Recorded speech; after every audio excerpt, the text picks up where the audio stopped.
বন্ধে শান্তি চুক্তিতে পৌঁছেছে যুক্তরাষ্ট্র ইরান। শুক্রবার সুইজারল্যান্ডের স্বাক্ষর জানালেন শেহবাজ। খুলেছে হরমুজ প্রণালী।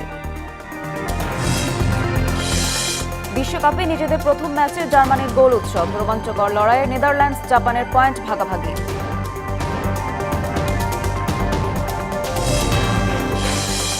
অর্থ পাচার ও পাসপোর্ট জালিয়াতির মামলায় সাবেক আইজিপি বেনজির গ্রেপ্তার। দ্রুত দেশে ফিরিয়ে আনা হবে বললেন স্বরাষ্ট্রমন্ত্রী। এবং দেশে বাড়ছে বিবাহ বিচ্ছেদ। সিরাজগঞ্জে ৩৯ বিয়ের বিপরীতে সংসার ভাঙছে ১৫টি। নেপথ্যে রয়েছে পরকীয়া, জুয়া এবং প্রযুক্তির অপব্যবহার।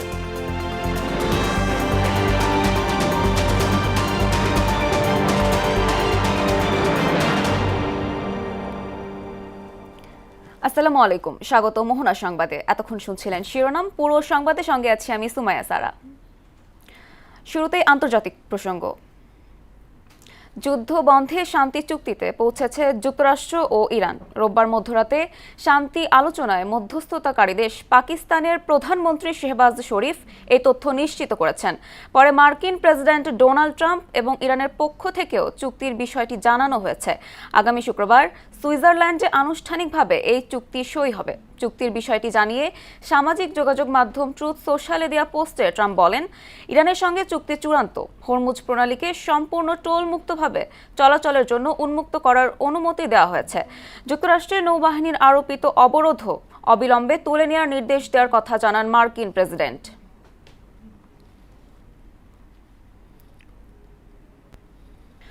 ভারতের দিল্লি বিমানবন্দরে অনাকাঙ্ক্ষিত পরিস্থিতির মুখোমুখি হয়েছেন প্রধানমন্ত্রী তথ্য উপদেষ্টা ডক্টর জাহিদুর রহমান। রোববার সেখানে পৌঁছানোর পর দেশটির ইমিগ্রেশন কর্মকর্তারা তাকে দিল্লিতে প্রবেশে বাধা দেন। দীর্ঘক্ষণ কথা বলার এক পর্যায়ে বিরক্ত হয়ে সফর বাতিল করে ঢাকায় ফেরার সিদ্ধান্ত নেন তথ্য উপদেষ্টা। পরবর্তীতে পরিস্থিতি বুঝতে পেরে ভারতীয় ইমিগ্রেশন কর্তৃপক্ষ তাকে সসম্মানে দেশটিতে প্রবেশের অনুরোধ জানালেও আত্মসম্মান ও প্রোটোকল বজায় রাখতেই তা প্রত্যাখ্যান করেন ডক্টর জাহিদুর রহমান। দুবাইয়ে গ্রেপ্তার হয়েছেন সাবেক আইজিপি বেনজির আহমেদ। দুর্নীতি দমন কমিশন দুদকের দায়ের করা মামলায় ইন্টারপোলের সহযোগিতায় তাকে গ্রেপ্তার করা হয়েছে, যাকে পুলিশের ঐতিহাসিক সাফল্য বলেছেন স্বরাষ্ট্রমন্ত্রী সালাউদ্দিন আহমেদ। জানান, শিগগিরই তাকে দেশে ফেরানো হবে। আরও জানাচ্ছেন উষা ফেরদৌস।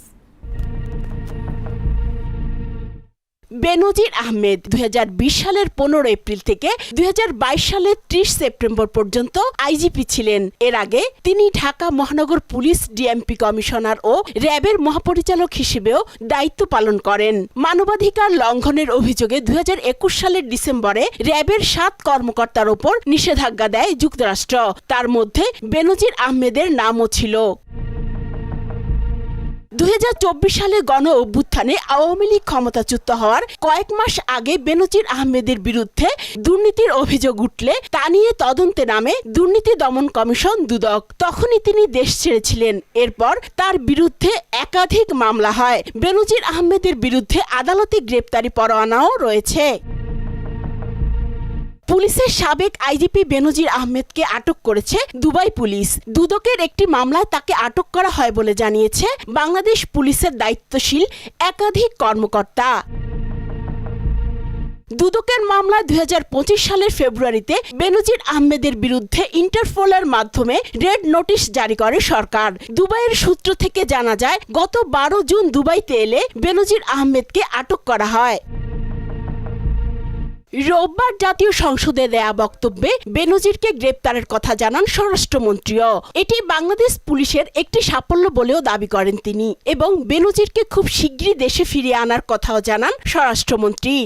গত ১২ জুন ২০২৬ তারিখে সংযুক্ত আরব আমিরাতের স্বরাষ্ট্র মন্ত্রণালয়ের directorate general of federal criminal police, national central bureau NCB, Abu Dhabi হতে প্রেরিত একটি ইমেইলের মাধ্যমে বাংলাদেশ সরকারকে জানানো হয়েছে যে দুর্নীতি মামলায় অভিযুক্ত বেনজির আহমেদকে সংযুক্ত আরব আমিরাত পুলিশ কর্তৃক গ্রেফতার করা হয়েছে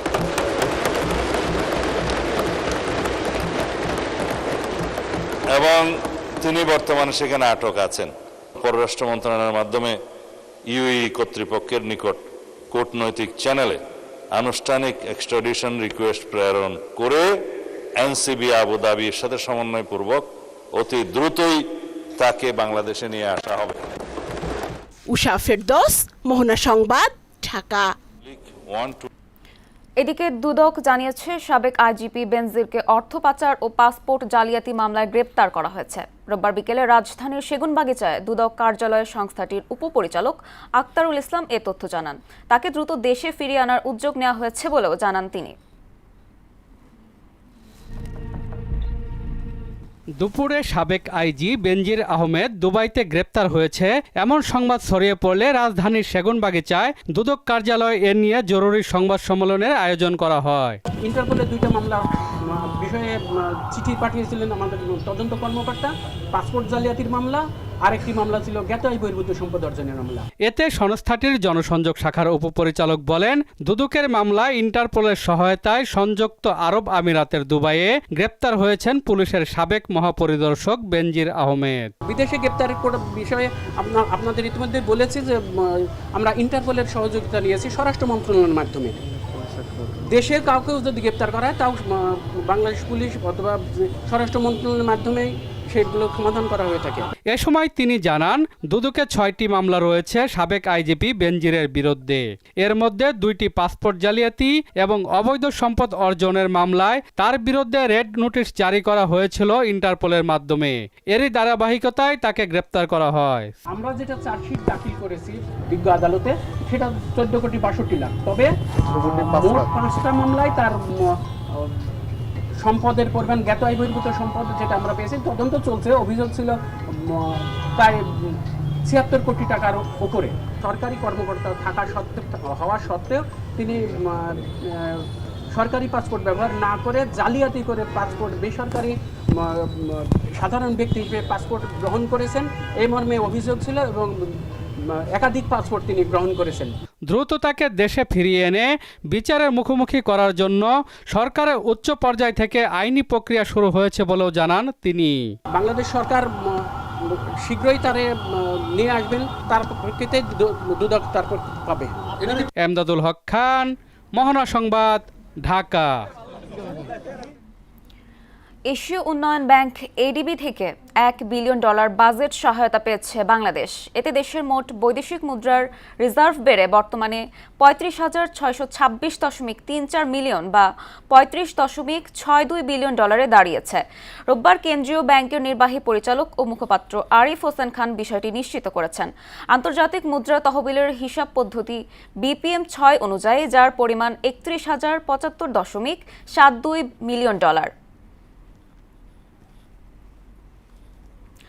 ইসলামী ব্যাংকের পরিচালনা পরিষদ ভেঙে দেওয়া হয়েছে। সেই সঙ্গে ব্যাংকটির চেয়ারম্যান সহ সব পরিচালকের নিয়োগ বাতিল করেছে বাংলাদেশ ব্যাংক। রোববার রাতে কেন্দ্রীয় ব্যাংকের পক্ষ থেকে এ তথ্য জানানো হয়েছে। এর আগে চেয়ারম্যান নিয়োগকে কেন্দ্র করে সৃষ্ট আস্থাহীনতা, গ্রাহকদের আমানত প্রত্যাহার এবং তারল্য সংকটের মধ্যে রোববার ইসলামী ব্যাংকের শীর্ষ নির্বাহীদের নিয়ে জরুরি বৈঠকে বসে বাংলাদেশ ব্যাংক। এদিকে বাংলাদেশ ব্যাংকের নির্বাহী পরিচালক মোহাম্মদ জহির হোসেনকে ইসলামী ব্যাংকের প্রশাসক হিসেবে নিয়োগ দেওয়া হয়েছে।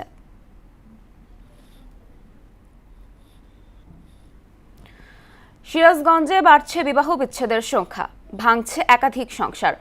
প্রতিদিন গড়ে 39টি বিয়ের বিপরীতে বিচ্ছেদের ঘটনা ঘটছে 15টি। পরকীয়া, ক্যাসিনো, জুয়ায় আসক্তি এবং প্রযুক্তির অপব্যবহারের মতো বিষয় উঠে এসেছে এর নৈপথ্যে। আশরাফুল ইসলাম জয়ের প্রতিবেদন, জানাচ্ছেন মিশাল বিনতে আনোয়ার। সুন্দর সংসারের স্বপ্ন নিয়ে সম্পর্কের পথচলা শুরু, কিন্তু এর স্থায়িত্ব পাচ্ছে না কয়েক মাসেও। সিরাজগঞ্জ জেলায় ভয়াবহ আকার ধারণ করেছে বিবাহ বিচ্ছেদ। প্রতিদিন গড়ে ভেঙে যাচ্ছে 1 ডজনেরও বেশি সংসার। জেলা রেজিস্ট্রার কার্যালয়ের পরিসংখ্যান বলছে 2024 সালে জেলাটিতে মোট বিয়ে হয়েছিল 14,197টি। এর বিপরীতে তালাক হয়েছে 5,333টি, অর্থাৎ প্রতিদিন গড়ে 39টি বিয়ের বিপরীতে বিচ্ছেদ হয়েছে 15টি। 2025 সালে বিয়ের সংখ্যা কমে দাঁড়ায় 13,317টিতে, আর তালাক হয় 4,803টি, শতকরা হিসেবে যা মোট বিয়ের প্রায় 36%। তবে এই অন্ধকারের মধ্যেও সম্পূর্ণ ভিন্ন চিত্র সনাতন ধর্মে। জেলাটিতে গত 2 বছরে 272টি হিন্দু বিয়ে হলেও অফিসিয়ালি একটিও তালাকের ঘটনা ঘটেনি। জেলা জুড়ে বিচ্ছেদের এই সামাজিক ধসের সবচেয়ে উদ্বেগজনক চিত্র রায়গঞ্জ উপজেলায়। সেখানে 849টি বিয়ের বিপরীতে তালাক হয়েছে 561টি, অর্থাৎ প্রতি 100টি বিয়ের বিপরীতে বিচ্ছেদ ঘটেছে প্রায় 66টি। স্থানীয় কাজীদের মতে পুরুষদের বেকারত্ব এবং ক্যাসিনো বা অনলাইন জুয়ার ভয়াল আসক্তি এর প্রধান অনুঘটক। মোবাইলের কারণে ভিন্ন ভিন্ন লোকের সাথে তাদের পরকীয়া একটা জড়ায়া যায়। অনেক মেয়েই বলতেছে যে তাদের স্বামী ক্যাসিনো আসক্ত, তাদের বাজারঘাট করার অর্থ থাকে না, সংসারে মনোযোগ নাই, এসব কারণেও। আইনজীবীরা বলছেন শুধু জুয়া নয়, প্রযুক্তি আর সামাজিক যোগাযোগ মাধ্যমের অপব্যবহারও ধ্বংস করছে পারিবারিক বন্ধন। মূলত এই মোবাইল কানেকশনেই যোগাযোগ করেই মূলত পরক্রিয়াটা হচ্ছে, আর এই কারণে ডিভোর্সের সংখ্যাটা বৃদ্ধি পেয়েছে। মানুষের মধ্যে এইটা পজিটিভ দিকটা নিয়ে আসতে হবে, যে ডিভোর্সের ফলে সমাজে যে ভয়াবহ আকার ধারণ করতেছে ডিভোর্সের ছেলে মেয়েদের। অবশ্য সংকট মোকাবিলায় গ্রামীণ ও শহর অঞ্চলে নিয়মিত উঠান বৈঠক ও সচেতনতা বৃদ্ধির কাজ করার কথা জানায় মহিলা বিষয়ক অধিদপ্তর। মহিলা বিষয়ক অধিদপ্তরের যে স্টেক হোল্ডাররা রয়েছে, আমরা আমাদের উঠান বৈঠকগুলোতে ডিভোর্সের ক্ষতিকর প্রভাব সম্পর্কে আলোচনা করি। সমাজবিজ্ঞানীরা বলছেন পরিবারে পারস্পরিক শ্রদ্ধাবোধ, সহনশীলতা ও নৈতিক মূল্যবোধ জোরদার করা না গেলে ভবিষ্যতে এই সামাজিক সংকট আরও ভয়াবহ রূপ নেবে। মিশাল বিন দানোয়ার, মোহনা সংবাদ। এবার সারা দেশে অনুষ্ঠিত সভা সমাবেশ নিয়ে প্রতিনিধিদের পাঠানো তথ্যচিত্রের ডেস্ক রিপোর্ট। সবাই মিলে গর্ব দেশ, দুর্নীতিমুক্ত বাংলাদেশ, এই স্লোগানে ঝিনাইদহের দুর্নীতি বিরোধী চিত্রাঙ্কন ও রচনা প্রতিযোগিতা অনুষ্ঠিত হয়েছে। ফরিদপুরে স্টার্টআপ বিজ্ঞান প্রকল্প এবং উদ্ভাবনী ধারণা প্রদর্শন কর্মসূচির জেলা পর্যায়ে উদ্বোধন করা হয়েছে। ঝালকাঠির কাঠালিয়া উপজেলার বটতলা বাজারে অনুষ্ঠিত হয়েছে গ্রামীণ ঐতিহ্যের অন্যতম জনপ্রিয় খেলা সান্ধ্যকালীন হাডুডু। দিনাজপুরের বিরলে Ajitpur technical and business management কলেজের ভবন নির্মাণের ভিত্তিপ্রস্তর উদ্বোধন করেন দিনাজপুর 2 আসনের সংসদ সদস্য আলহাজ সাদিক রিয়াজ চৌধুরী পিনাক। সাতক্ষীরার শ্যামনগরে মাদককে না বলুন, খেলাধুলাকে আঁকড়ে ধরুন স্লোগানে মাদক, বাল্যবিবাহ ও সামাজিক অবক্ষয়ের বিরুদ্ধে সচেতনতা তৈরিতে মোটরসাইকেল শোভাযাত্রা করেছে কাশিমবাড়ি ইউথ সোসাইটি।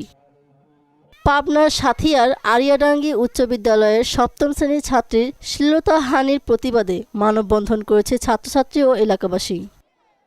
জামালপুরে দেউরপাড় চন্দ্রা এলাকার বিশিষ্ট ব্যবসায়ীর বিরুদ্ধে সামাজিক যোগাযোগ মাধ্যমে অপপ্রচারের প্রতিবাদে মানববন্ধন করেছে ভুক্তভোগী পরিবার ও এলাকাবাসী।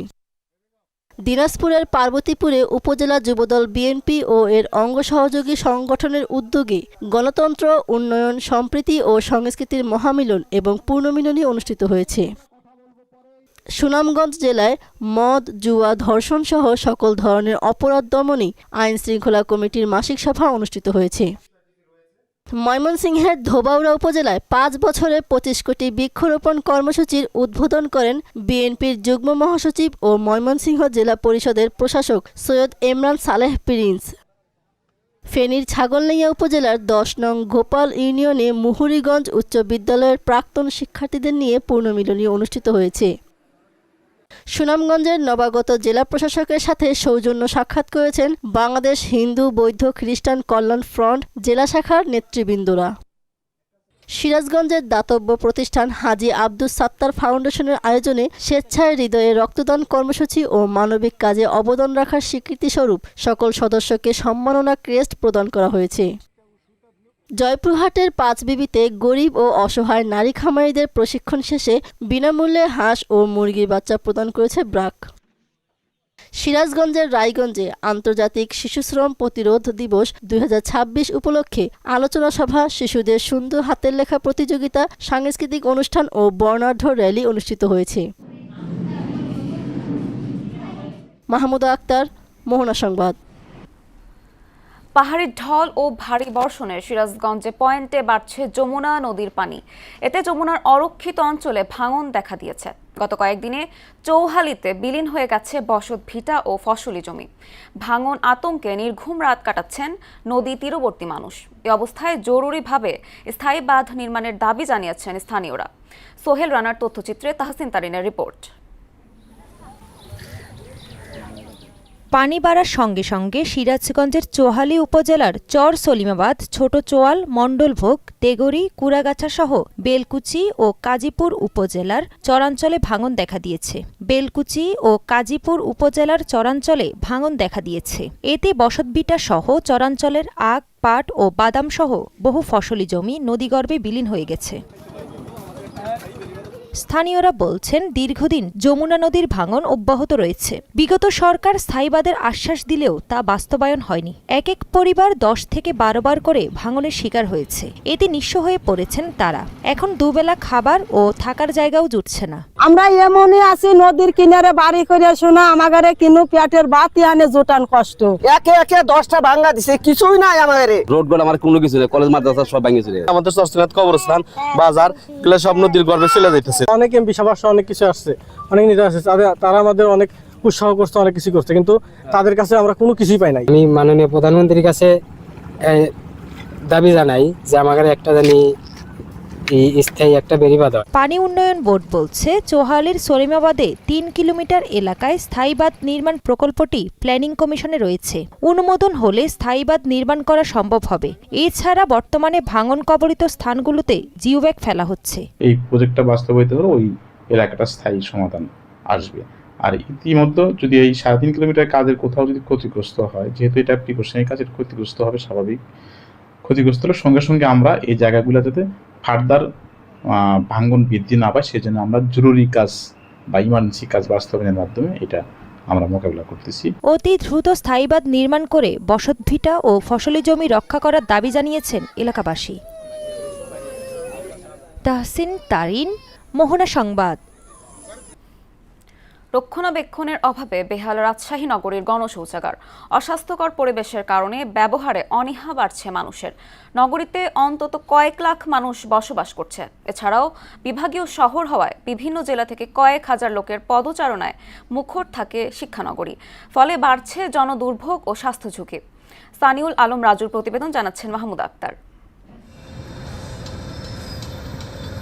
রাজশাহী নগরীতে 10টি পয়েন্টে গণশৌচাগার স্থাপন করা হলেও অধিকাংশই এখন ব্যবহার অনুপযোগী হয়ে পড়েছে। কোথাও অপরিষ্কার পরিবেশ, আবার কোথাও নেই কোনো রক্ষণাবেক্ষণ। নির্ধারিত ফি তুলনামূলক বেশি হওয়ায় নিম্ন আয়ের মানুষ এসব শৌচাগার ব্যবহার করতে আগ্রহী নন। ফলে বাধ্য হয়ে অনেকেই উন্মুক্ত স্থানে নগরীর পরিবেশ ও জনস্বাস্থ্যের জন্য মারাত্মক ঝুঁকি তৈরি করছে।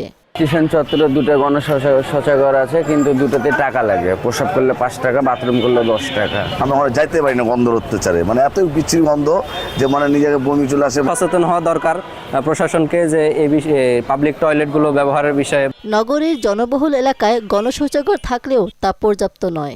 এখানকার দেয়াল ও আশেপাশের এলাকায় এখন কার্যত উন্মুক্ত শৌচাগারে পরিণত হয়েছে। শুধু স্টেশন এলাকা নয়, নগরীর আরও অনেক ব্যস্ত জায়গায় একই চিত্র দেখা যায়। পাশাপাশি অস্বাস্থ্যকর পরিবেশ ও রক্ষণাবেক্ষণের অভাবে ব্যবহারে অনীহা বাড়ছে। এতে বাড়ছে স্বাস্থ্য ঝুঁকি। ওর স্বাস্থ্য এবং সংক্রমণ প্রতিরোধের জন্য যে পাবলিক টয়লেটগুলো অত্যন্ত গুরুত্বপূর্ণ, কারণ এখান থেকে যে পরিবেশ দূষণ হয় এবং ইনফেকশন ছড়ায়। নগরীর গণশৌচাগারগুলো দ্রুত সংস্কার করে আধুনিক টয়লেট সুবিধা বাড়ানোর আশ্বাস দিয়েছে কর্তৃপক্ষ। ইতিমধ্যে নির্দেশনা দিয়েছি, যেগুলো নষ্ট হয়ে পড়ে আছে সেগুলো সংস্কার করা আর নতুনভাবে কিছু আন্তর্জাতিক মানের টয়লেট নির্মাণ করা, যেন সবাই সেই টয়লেট ইউজ করতে পারে। গণশৌচাগারগুলোকে ব্যবহার উপযোগী রাখতে নিয়মিত পরিষ্কার পরিচ্ছন্নতা, কার্যকর ব্যবস্থাপনা এবং সহনীয় ফি নির্ধারণ করার দাবি নগরবাসীর। মাহমুদ আক্তার, মোহনা সংবাদ। দর্শক, এ পর্যায়ে জানিয়ে দিচ্ছি আজকের সংবাদপত্রের গুরুত্বপূর্ণ শিরোনাম।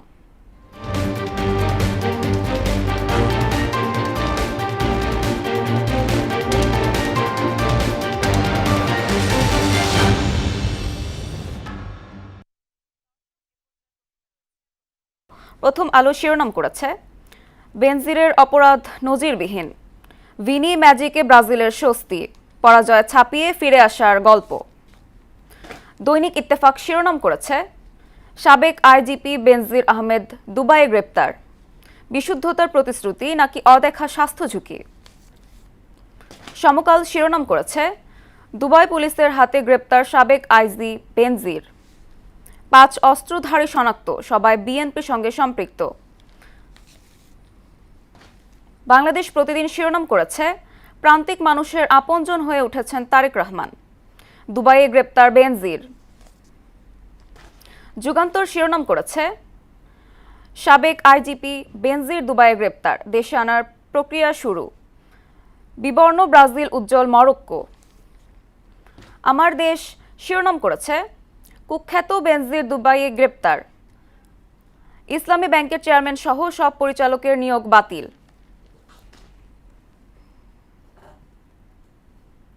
এই ছিল সংবাদপত্রের গুরুত্বপূর্ণ শিরোনাম।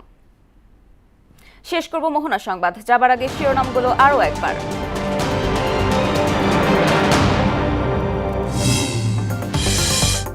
যুদ্ধবন্ধে শান্তি চুক্তিতে পৌঁছেছে যুক্তরাষ্ট্র ইরান। শুক্রবার সুইজারল্যান্ডের স্বাক্ষর, জানালেন শেহবাজ। খুলেছে হরমুজ প্রণালী। বিশ্বকাপে নিজেদের প্রথম ম্যাচে জার্মানির গোল উৎসব, রোমাঞ্চকর লড়াইয়ে নেদারল্যান্ডস জাপানের পয়েন্ট ভাগাভাগি।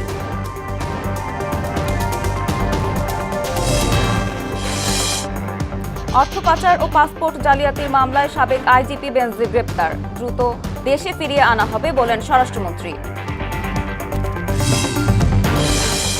এবং দেশে বাড়ছে বিবাহ বিচ্ছেদ, সিরাজগঞ্জে ৩৯ বিয়ের বিপরীতে সংসার ভাঙছে ১৫টি। নেপথ্যে রয়েছে পরকীয়া, জুয়া এবং প্রযুক্তির অপব্যবহার।